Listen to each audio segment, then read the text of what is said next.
हाँ तो एक्सरसाइज 1.2 का करते हैं फर्स्ट क्वेश्चन।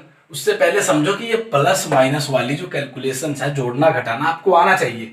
इसके ऊपर मैंने सेपरेट वीडियो बना रखी है, उसका लिंक मिल जाएगा आपको डिस्क्रिप्शन में, वो भी देख लें अगर आपको नहीं आता है कैसे प्लस माइनस ऐड करते हैं। बाकी आपको पता ही है, सिंपल बताता हूँ मैं एक जो बात की, हमेशा आंसर बड़े वाले सिंबल का आता है। जैसे -3 + 8 हो जाए तो आंसर आएगा जो बड़े वाले का आ गया मतलब प्लस का, और क्या आएगा तो बड़े में छोटा घटा के 8 में से 3 गया 5, ऐसे ही आता है हमेशा।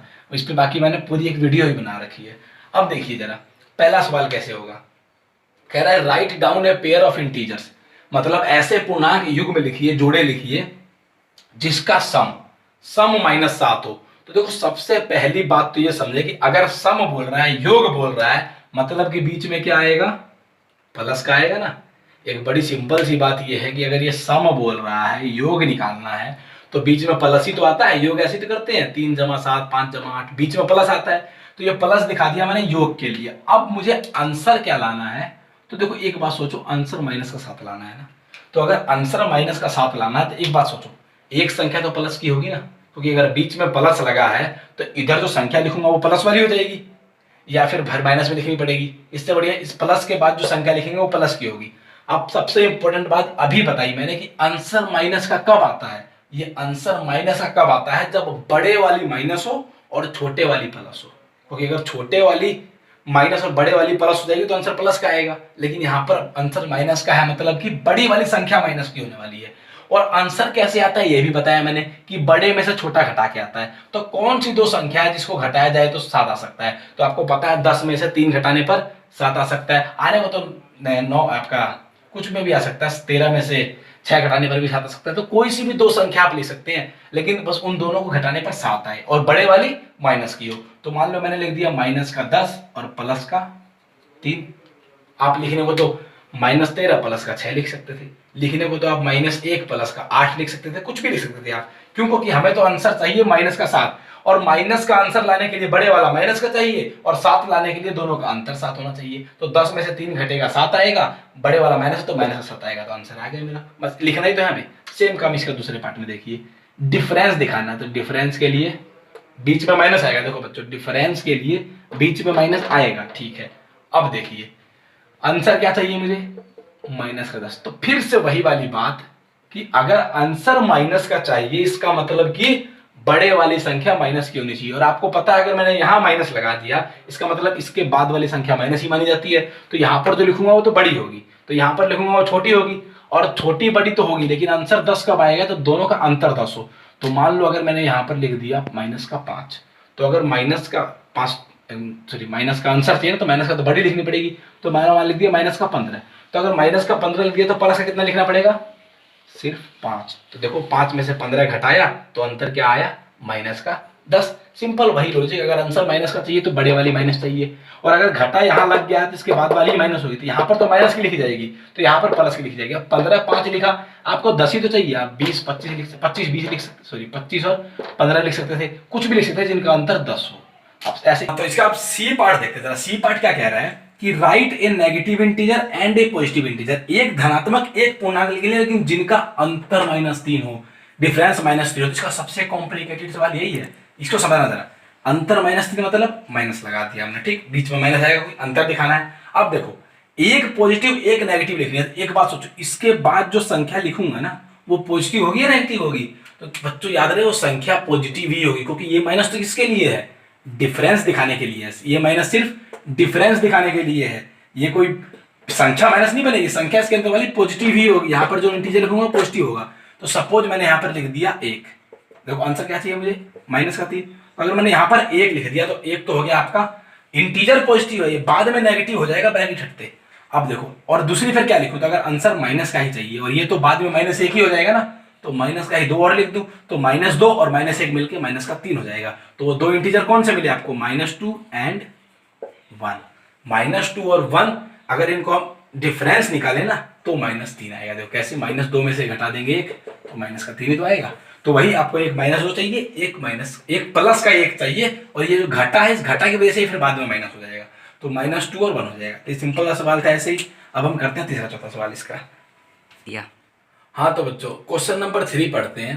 कह रहा है in a quiz team A scored -40 10-0 and team B scored 10-0 -40 in 3 successive rounds.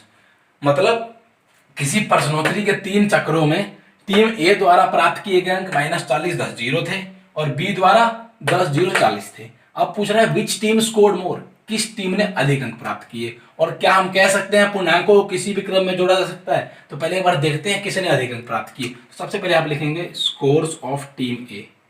Scores of team A मतलब टीम ए का स्कोर क्या था?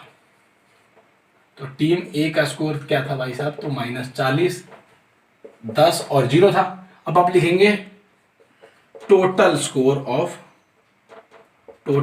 ऑफ टीम ए मतलब टीम ए का कुल स्कोर, कुल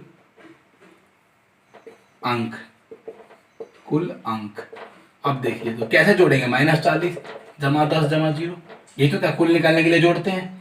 अब जोड़ते कैसे? तो मैंने बताया था पहले, देखो ये 0 तो वैसे भी कुछ भी नहीं है, सोचो 0 को तो हटा दो, तो -40 और +10 करेंगे तो माइनस का 30 बचेगा आपका, क्योंकि आंसर बचता है बड़े वाले चिन्ह का, बड़ी वाली संख्या का जो चिन्ह लिखा है उसका, और बड़े में छोटा घटता है, तो माइनस का 30 अंक इसको प्राप्त हुए। ठीक, अब बात करते हैं वही वाली कि स्कोर्स ऑफ टीम बी, ऐसे लिखेंगे ना, स्कोर्स ऑफ टीम बी जो दिया है पहले वो लिखते हैं, टीम बी के अंक।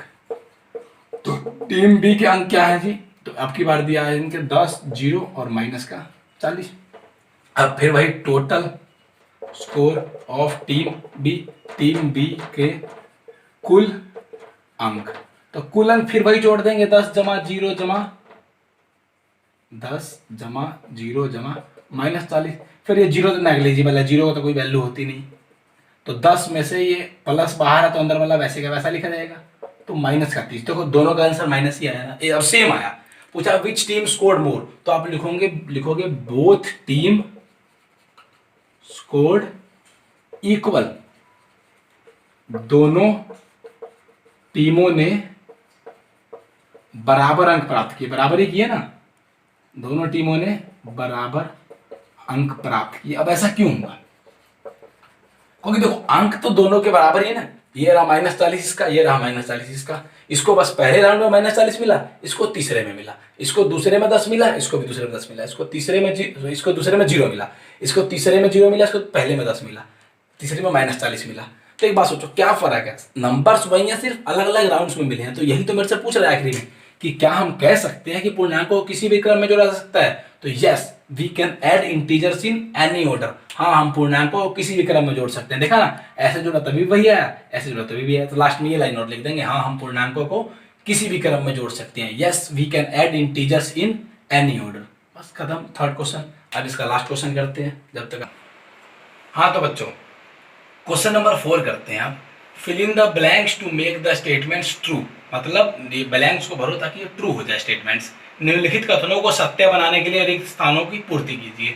अब देखो जो आपको बताया था उसी से सब कुछ होगा, जो एक्सरसाइज 1.2 के इंट्रोडक्शन में बताया हुआ है वही यूज होगा यहाँ पर। क्या देखो, -5 प्लस -8, -5 और -8 को ऐड किया गया है, जोड़ा गया है, तो ये किसके बराबर होगा? तो -8 में क्या ऐड करें? तो एक लॉ बताया था कम्यूटेटिव प्रॉपर्टी का ना, कि अगर संख्याओं को आगे पीछे करें तो वो बराबर ही रहती है, कुछ फर्क नहीं पड़ता है जोड़ते वक्त। तो -5 में माइनस का 8 जोड़ा है, तो -8 में भी क्या जोड़ना पड़ेगा आपको? ये वाला -5। तो देखो -8 पहले -5 बाद में होगा, इससे कुछ फर्क नहीं पड़ेगा। तो ये बराबर तभी होंगी जब वही चीज जुड़ेंगी, बस आगे पीछे हो सकती है। तो ये कम्यूटेटिव प्रॉपर्टी लगेगी यहाँ पर, क्रम विनिमय था गुणधर्म।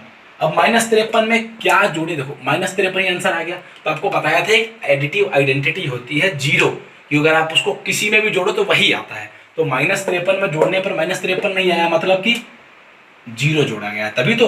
अगर वही आ गया आंसर जोड़ने पर तो वो एडिटिव आइडेंटिटी है, वो है 0। और फिर होता है एक मल्टीप्लिकेटिव आइडेंटिटी जो कि 1 होती है, किसी में गुणा करो वही आता है। तो 0 जोड़ने पर -53 आएगा।